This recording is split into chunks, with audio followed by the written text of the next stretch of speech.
बिस्मिल्लाहिर्रहमानिर्रहीम। अस्सलाम वालेकुम नाज़रीन, मैं हूं आपकी होस्ट महम ज़हरा और आप देख रहे हैं न्यूज़ 360। नाज़रीन, इस वक्त मैं मौजूद हूं क्रिस्पो बेकरी पे, जो कि 1948 में ये ईजाद हुई थी। और इस बेकरी की ख़ास बात यह है कि ये जब से अब तक उतनी ही मशहूर है जितनी कि ये बनने के बाद हुई थी। और यहाँ की एक और ख़ास बात यह है कि यहाँ पर आज भी कस्टमर रेशो वैसे ही देखा जाता है। तो हमारे साथ मौजूद हैं क्रिस्पो बेकरी के जो ओनर हैं रिजवान जाहिद साहब। उनसे हम पूछेंगे कि ऐसा क्या राज है इस बेकरी की ब्रेड में या बेकरी की चीज़ों में जो आज तक इसकी खासियत कम नहीं हुई लोगों के लिए भी, और कस्टमर्स यहाँ पे रेगुलर बेस की जो है ना वो यहाँ पर आते हैं और सामान ख़रीद के लेके जाते हैं। अस्सलाम वालेकुम सर, ये बताएं कि यहाँ बेकरी में क्या ख़ास बात है। सबसे पहले मुझे आप बेकरी की हिस्ट्री के बारे में बताएं कि ये कब जो है ना ईजाद हुई थी और किसने ईजाद की थी और किस तरह फिर इसको आगे कंटिन्यू रखा। भाई ये 1948 में पार्टीशन के बाद मेरे दादा यहाँ पर आए थे तो उन्होंने बेकरी बनाई थी। और उससे पहले इंडिया में ग्वालियर स्टेट से और आगरा में हम लोग बेसिकली आगरा के हैं, मेरे वालिद और मेरे दादा वगैरह सब। तो वहीं से काम ये सारा तकरीबन 100 साल से वहाँ हम लोग ये अभी तक काम करते हुए आए। अच्छा, तो ये 100 साल से आप मतलब ये जद्दी पुश्ती आप लोगों का जो है ना वो काम है। अच्छा, ये जो रेसिपीज़ आपकी होती हैं इनमें आप लोग कुछ ख़ास एडिशन करते हैं क्या, मतलब कोई राज है इसका? रेसिपी में ये है कि हम लोग ईस्ट वगैरह का या और किसी दूसरे मसालों का माल नहीं बनाते हैं। जो हमारी ब्रेड है, टोस्ट है, बन वगैरह जो भी है, मीठी रोटी है, मिल्क ब्रेड जिसे कहते हैं, ये सब चीज़ें हम गुल से बनाते हैं। हमारा गुल और मावा जो है वो है 100 साल पुराना, जो हमारा जो इसको जिससे जैसे कि खमीर कहते हैं ना, जिसको आप इसको रोटी को प्रूफ करने के लिए जैसे कि आजकल ईस्ट इस्तेमाल हो रहा है, ईस्ट हम लोग वो चीज़ें इस्तेमाल नहीं करते। सही है। और कस्टमर रेशो का मुझे बताएं कि जब ये बेकरी नई खुली थी उसके बाद जब लोग यहाँ पे जिस तादाद में आते थे और आज किस तादाद में आते हैं, कोई फ़र्क लगता है आपको? फ़र्क यही है कि अब थोड़ा सा वो कंपनीज वगैरह आ गई हैं। अब लोग जो है वो नई जदीद दौर के जो लोग हैं वो कहते हैं कंपनीज़ की रोटी खाएंगे। लेकिन ये कि फिर भी जो हमारे जो कस्टमर से जो पहले के बने हुए वो आज तक हमारे पास आ रहे हैं और हमारे माल को पसंद करते हैं, उनको कंपनी का माल नहीं खाते। अब जो नई नस्ल है वो कहती है कि हम कंपनीज़ की ब्रेड खाते हैं, लेकिन उसमें और हमारी ब्रेड में काफ़ी फ़र्क है। हमारा जो है माल वो ऑर्गेनिक्स पर मुश्तमिल है सारा, क्योंकि ये इसमें कोई केमिकल वगैरह नहीं है। ये गुल जो है ये हर्बल टाइप एक समझ लें कि हम लोगों का पुराना, इसमें गर्म मसालों से हमने हमारे दादा परदादा ने उसको बनाया था, वही हम लोग चला रहे हैं अभी तक। अच्छा, ये चीज़, ये जो बिज़नेस है आपका जो आप बता रहे हैं पूरा ख़ानदान का चलता आ रहा है, ये आप लोगों ने किस तरह से शिफ्ट किया एक दूसरे के ऊपर? मतलब आपने बताया कि दादा आपके पहले करते थे, फिर उन्होंने अपनी औलाद को सिखाया, फिर उन्होंने अपनी औलाद को सिखाया, किस तरह से हुआ ये बताएं मुझे। अब जिस तरह आप सही कह रही हैं, आप पहले दादा करते थे, उनके भाई उनके सब साथ करते थे, फिर उसके बाद मेरे वालिद हैं, मेरे ताया हैं, मेरे चचा वगैरह हैं। तो हमारी ये मेरे वालिद की और ताया की तकरीबन अभी भी इस टाइम कराची में 5 ब्रांचेज़ हैं।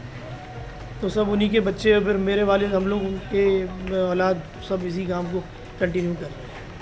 अच्छा, अगर मुनाफे की बात की जाए तो पहले के ज़माने में जब बेकरी चलती थी, आइटम सेल होते थे, तो उस वक्त जो है ना मुनाफा कितना होता था, और अब जो हाँ महंगाई इतनी हो गई है, अब मुनाफे में कितना आप डिफरेंस देखते हैं कि आ गया है? मुनाफे में तो पहले सही थी बचत, काफ़ी सही थी, लेकिन अब बहुत मुश्किल हो गया है। बस समझे कि रेट टू रेट चलाना पड़ता है काम। अच्छा, तो अभी आप अपनी बेकरी में क्या क्या चीज़ें बनाते हैं? हमारी स्पेशलिटी जो है वो ब्रेड है, टोस्ट है, मिल्क ब्रेड है, फ्रूट बन्स हैं। ये तो हमारी चीज़ें सारी जो हमारे दादा जो बनाते थे उसी तरीके से हम लोग इसको अभी तक लेके चल रहे हैं। और बाकी हमारे केक रस, बिस्किट मीठे वगैरह और नमकीन बिस्किट, बटर बिस्किट और प्लेन केक्स और चिकन पैटीज़ और वेजिटेबल पैटीज़, ये लोग अब ये भी हम सब कोई पुराने वजन से ही बना रहे हैं जो हमारे यहाँ पहले से चलता आ रहा था। मतलब काम करने के तरीके में, कारोबार में कोई फ़र्क नहीं आया? हम लोग उस हिसाब से ना आप देख लें, हमारी बेकरी को ज़्यादा मॉडर्न भी नहीं करते हम लोग, क्योंकि हम लोग इस तरह से काम करते ही नहीं हैं। क्योंकि काम अपने हाथ से सारा हम खुद ही करते हैं, आदमी उसे कारीगरों से अपने हम खुद साधन के खड़ों के करवाते हैं, क्योंकि वज़न हमारे हैं। तो ये हमारे साथ सिर्फ हेल्परी के तरीके से काम चलाते हैं। अच्छा, यहाँ पे जितने भी कारीगर आपके पास काम कर रहे हैं, ये सारे आप लोग खुद ट्रेन करते हैं? जो रेसिपी का जो फार्मूला है वो आप लोगों का वही जद्दी पुश्ती फार्मूला है जो चलता आ रहा है और आप लोग इन्हें सिखाते हैं वो फार्मूला? बस ये वज़न तो हमारे अपने ही हैं, हम लोग खुद ही डालते हैं। ये जैसे हम लोग इनको बताते जाते हैं उसी तरह ज़ाहिर ट्रेन भी हमें करने पड़ते हैं, क्योंकि हमारे गुल के काम में ड्यूटीज़ बहुत लंबी हैं। वो सुबह 7 बजे से लेकर रात 11-12 बज जाते हैं, तो वो हमारे ट्रेन किए हुए बंदे ही करते हैं साथ। आजकल के जो नए बंदे हैं वो मुश्किल से कर पाते हैं। अच्छा, मैंने सुना है कि यहाँ पे क्रिसमस डे वाले दिन जिस दिन कायदे आज़म पैदा हुए थे और 25 दिसंबर को भी आप लोग कोई स्पेशलिटी आपकी है इस बेकरी की, या कोई केक वगैरह आप लोग डिज़ाइन करते हैं? क्या होता है बताएं।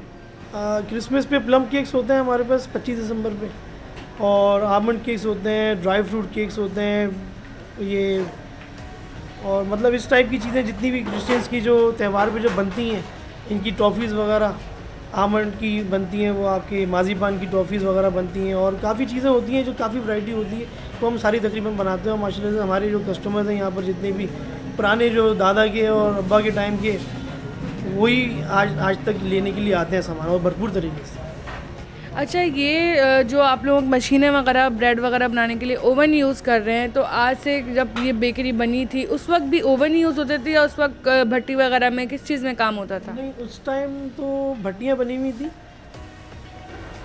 गैस की, पहले लकड़ी की बनाई थी दादा ने भट्टियाँ, फिर बाद में अब्बा ने जो है वो गैस आ गया तो गैस की बनाना शुरू करी बेकरियों में, हमारी सब ब्रांचेज़ में। लेकिन अभी 4-5 सालों से जो है वो हमने चेंज करके अभी ओवन लगा दिया, क्योंकि गैस की शॉर्टेज बहुत थी, जिसकी वजह से हमें ओवन लगाने पड़े, क्योंकि गैस भट्टी के अंदर लकड़ी जलती थी तो वो थोड़ा मुश्किल काम हो जाता था। तो अब इसमें ये है कि फ़ायदा ये है कि हम सिलेंडर लगा लेते हैं। अच्छा, जदीद दौर के साथ और क्या क्या चीज़ों में तब्दीलियाँ आई, जैसे कि आटा गूंदने की मशीन उस वक्त भी होती थी, या ये अब फैसिलिटी अब आ गई है जदीद दौर की वजह से, या उस वक्त पहले हाथों से आटा गूंदा जाता था? अब क्या है इसमें फ़र्क? दादा के टाइम में तो हाथों से ही गूंदा जाता था माल, लेकिन फिर दादा ने इंतकाल से पहले कुछ साल पहले दादा ने ये मशीनें हमारी लगाई थी एक नए दौर की जो उस टाइम में थी। लेकिन हमारे जो गुल का जो काम है वो इन मशीनों में ही बनता है माल, तो वो आज तक वही लगी हुई है, उन्हीं को हम मेंटेन करते रहते हैं, रिपेयर कराते रहते हैं और चलाते रहते हैं। हम वो नई दौर की जो जदीद मशीन है उसमें ईस्ट का माल बनता है वो हम इस्तेमाल नहीं कर सकते, क्योंकि हमारा माल जो है ना उसमें ख़राब हो जाता है।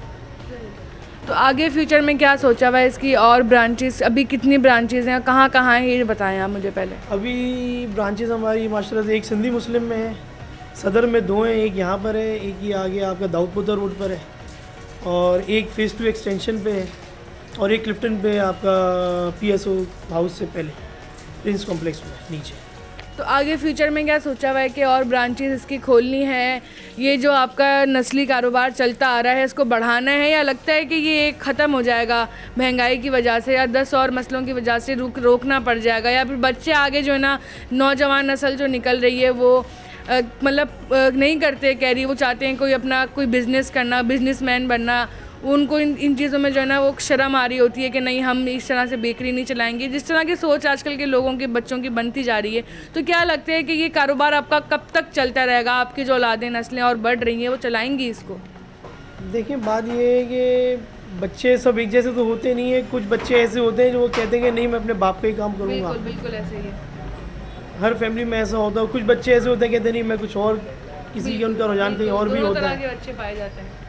अब लेकिन ये अच्छा, दूसरी बात ये भी है कि महंगाई और सब चीज़ें हर दौर में रहा है, लेकिन ये माशाल्लाह से 100 साल से भी ज़्यादा हम लोग इस काम को कर रहे हैं, और इंशाल्लाह हमारा इसको कंटिन्यू करने का इरादा है इंशाल्लाह। सही। अच्छा, यहाँ की जो ब्रेड वगैरह जितनी भी आप चीज़ें बेकरी के आइटम बनाते हैं उसमें टेस्ट, आज का टेस्ट और अपने दादा के हाथ की भी अगर आपने खाई है तो आपको अपने मतलब आपकी जो है ना टेस्ट में और उस वक्त के टेस्ट में लगता है फ़र्क पर्सनली कोई? थोड़ा बहुत ज़माने के हिसाब से देखें ना, अब ज़ाहिर है उस टाइम में घी चीनी मैदे का की क्वालिटी और थी, आज कुछ और है। जिस तरह के पहले के लोग कुछ और थे, आज के लोग कुछ और हैं, कुछ ना कुछ फ़र्क तो देखें कहीं ना कहीं थोड़ा सा आ जाता है। बाकी की हमारी कोशिश यही होती है कि हम उस तरह से इसको करते रहें, कोई फ़र्क ना आने दें। अच्छा, अभी जो लॉकडाउन लगा था, लॉकडाउन लगने के बाद यहाँ के कारोबार की क्या हालत थी? कारोबार बिल्कुल बैठ गया था, किस तरह चलाया या फिर चलता रहा कारोबार? देखिए, बात ये है कि अगर गवर्नमेंट खोलने दे ज़रा सा भी कुछ, थोड़ा सा अगर हम भी अगर SOPs पे ध्यान दे के काम को करते रहें तो ये असल में लोग, आपको सुबह देखिए नाश्ता तो करना ही है रोज़, और मेरे ख्याल से बेकरी के बगैर यहाँ कराची में नाश्ता होता ही नहीं है। बिल्कुल ऐसे ही है। तो ये काम माशाल्लाह हमारा तो बेकरी का ऐसा कि चलता रहता है, सही है। लॉकडाउन हो या कुछ भी हो, हड़ताल हो, कर्फ्यू हो, कुछ भी हो, ये काम तो चलता ही रहेगा इंशाल्लाह। इसमें कोई वो नहीं, रुकावट नहीं, ये है। ठीक ठीक है। बाकी ये कि क्रिसमस के हवाले से आपने पूछी थी, एक हम लोग बनाते हैं हॉट क्रॉस बंस, वो ईस्टर पे आते हैं, वो जो अभी अनकरीब आने वाले हैं 1 महीने रमज़ानों के अंदर, इनका एक त्यौहार आता है ईस्टर, जी जी जी बिल्कुल तो बिल्कुल। उस पर हम बनाते हैं हॉट क्रॉस बन।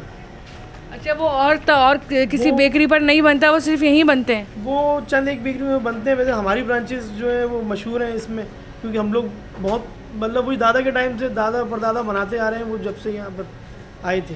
तो वो क्या कोई स्पेशल रेसिपी से तैयार होता है हॉट क्रॉस बन जो आप बता रहे हैं, या फिर नॉर्मल बन की रेसिपी से तैयार होता है? नहीं। क्या कॉन्सेप्ट है उसका? नॉर्मल बन नहीं होता है वो, उसका रेट भी नॉर्मल बन से डबल से भी ज़्यादा होता है।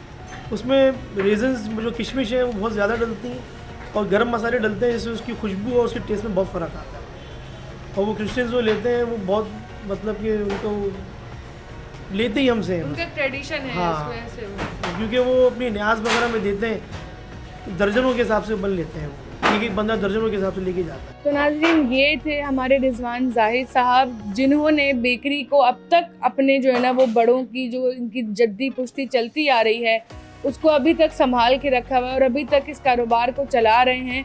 और यहाँ बेकरी में आके एक चीज़ मैंने खुद नोटिस करी कि यहाँ पे अभी तक सफाई का बड़ा ख्याल रखा जाता है। यहाँ पे बाकायदा जो कारीगर हैं वो भी सफाई का बहुत ख्याल रखते हैं, और इस बेकरी में हर चीज़ की जो है ना कीमत भी मुनासिब है, सब कुछ मुनासिब है। तो मैं भी आपको रिकमेंड करूँगी कि इस बेकरी पे लाजमी एक बार विजिट करें और यहाँ की कोई चीज़ खा के देखें, और हमें कमेंट बॉक्स में बताइएगा कि कोई यहाँ पे आके क्या खा रहा है। तो उम्मीद करती हूँ कि आपको आज की वीडियो पसंद आएगी। इंशाल्लाह आपसे फिर मुलाकात होगी। आज के लिए सिर्फ इतना ही। अल्लाह हाफिज़।